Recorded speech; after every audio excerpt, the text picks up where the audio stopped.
my ball. Ball is very important. Yeah, very, very important. This is the one. Here is our coach, please. Bypass Sports Club.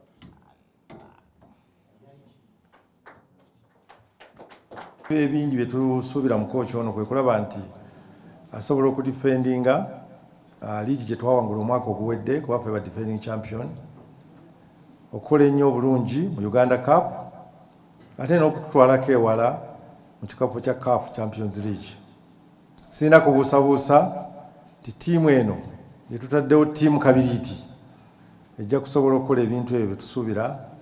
Omupiira gwa Vipers gugende mu maaso, alina omupiira gwa Uganda gugende mu maaso. Kooki oyo tumuwadde emyaka 2 egy'endagaano okulaba nti agenda mu maaso. É minha primeira vez, não tenho muita informação. It's my first time here. I don't have many information.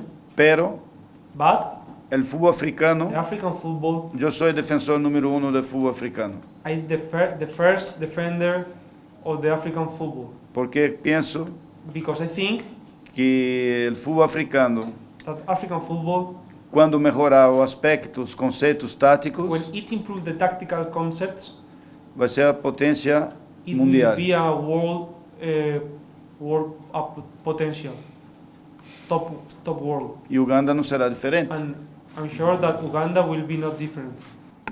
Bakochi wa bano balungi. Tebalina buzibu n'akatono, balungi.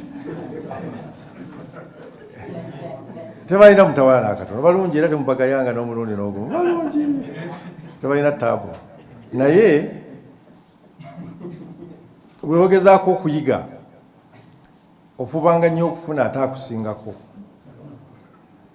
Kale ofuna akusingako bintu bingi byoyiga. Kwanza omupiira gwa Uganda engeri gye nali omukulembezeewo ku ntiko, sikutunulira ku Vipers yokka, ntunulira ate ne ttiimu y'eggwanga ennumanyeeyo, the Cranes, ti abaana bano tubongere tubawe nabo babe exposure eyo etugezaako okuga nti nga ogoberera omwana ebweru tekitegeeza nti Makerere mubi, nayinza omutwala mu university ey'ebweru, kitegeeza nti Makerere mubi, naye oyagala afuna exposure. Alabe bantu babikola batya, kati kino kye tuliko. Abaana ekisooka bafuna confidence nga bagenze ku professional nga bali under such a coaches, nabo kino engeri gye kibongera mutakankana ng'asanze omuzungu ebweru. N'ebyokuyiga biba bingi, culture and so many other things. So kye lwaki tuleeta mu integrating nti through our club, Vipers Sports Club, ate national team esobola okuganyibwa gye lwaki nina baganda bange bano betufaananya kala ne tuba nga tusobola okubeera ku ttiimu ne tugenda mu maaso. Mulongo wa Makonguzi bano tebanalaba ntuzzeewo mu kintu